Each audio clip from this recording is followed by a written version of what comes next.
The first time I realized Karen had fully lost her mind, I was coming home from work, tired, hungry, ready to put my feet up, and the first thing I heard wasn't the usual sound of cicadas or even kids playing on the next lot. No, it was wet cement sloshing against steel. Imagine pulling into your own driveway and finding a 40-something woman in designer heels, hair shellacked to her skull, basically orchestrating a cement truck like she was building the Hoover Dam. Only, she wasn't building a thing. She was dumping fresh concrete all over the hinges of my front gate.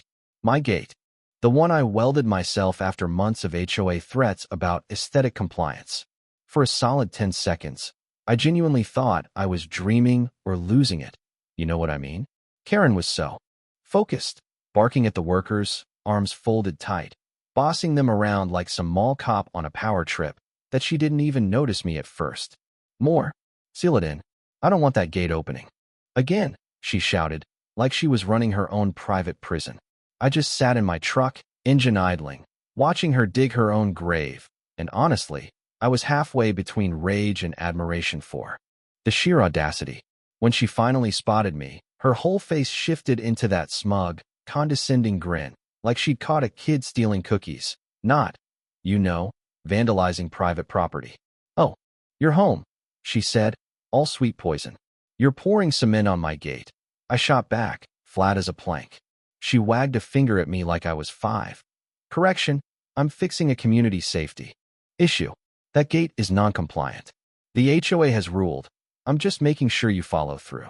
Her logic was so tangled it could have tied up a sailboat.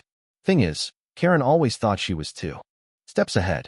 What she didn't know, I never play checkers when somebody thinks we're playing chess. Ever since I bought this old ranch on the edge of the subdivision, the HOA, led by Queen Karen herself, had been circling like vultures. Gates not pretty enough, hedges aren't square, mailbox leans. I was a target because I wouldn't bow to her, and today she'd upped the ante with a cement truck. Fine. If she wanted war, she was about to learn what a long game really looks like. So the cement truck pulled away, leaving my gate buried like a tombstone. Karen, all proud, clapped her hands and strutted off to her shiny Bentley, tossed me a final, "Consider this the end of your little rebellion," and peeled out. I just stood there, touching the fresh cement, trying not to laugh. She thought she'd buried me. But you know what? Cement remembers everything, every footprint, every mistake. I took a few photos, texted them to my lawyer with a short HOA. Harassment, property damage, need advice. Then cracked open a beer and waited. Because Karen wasn't the type to leave it at that. Folks like her always overplay their hand. That night, I barely slept. Not because I was mad, but because I was honestly excited. Couldn't wait to see what she'd try next, how far she'd go. The next morning, instead of trying to chip away the cement, I started collecting stories. Talked to neighbors who'd been bullied by Karen for years. Anonymous fines, nasty notes, the works. That's when I met Luis, retired county inspector, calm as a mountain. The kind of guy who could turn a paperwork mistake into a weapon if he felt like it. We filed a formal complaint with the city, photos, timestamps, sworn statements from neighbors. Within 48 hours, the city sent out an inspector. Now, it wasn't just neighbor drama. It was official. Karen did what all entitled people do when cornered. She doubled down. Emailed the whole neighborhood about community safety. Plastered the lampposts with warnings about my hazardous gate. Her supporters on the board clapped. But when Luis arrived in his old county shirt, clipboard in hand, everything changed. Now it was a city issue. The inspector didn't care about her speeches. He measured, took photos, asked about permits. He left a notice. Obstruction must be remediated, violates emergency access code. Just like that, Karen's cement was no longer a trophy. It was a violation. Karen tried to spin it, offered contractors, claimed she was protecting the community. That's when my side moved from paperwork to real logistics. I called Dan, a landscaper with a crew and a chip on his shoulder about the HOA. Also called a tow guy I knew from a local car show, told him to be ready in case someone's car had to be moved for street repairs. Luis agreed to stand in as the official face. Our plan: assemble legitimacy, let process do the rest.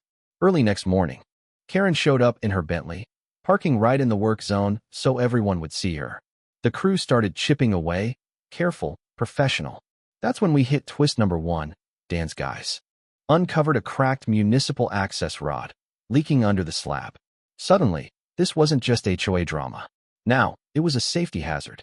Karen started ranting about sabotage, but the city inspector just shook his head, told everyone to keep cars clear. Karen refused to move her Bentley, wanting to keep her stage.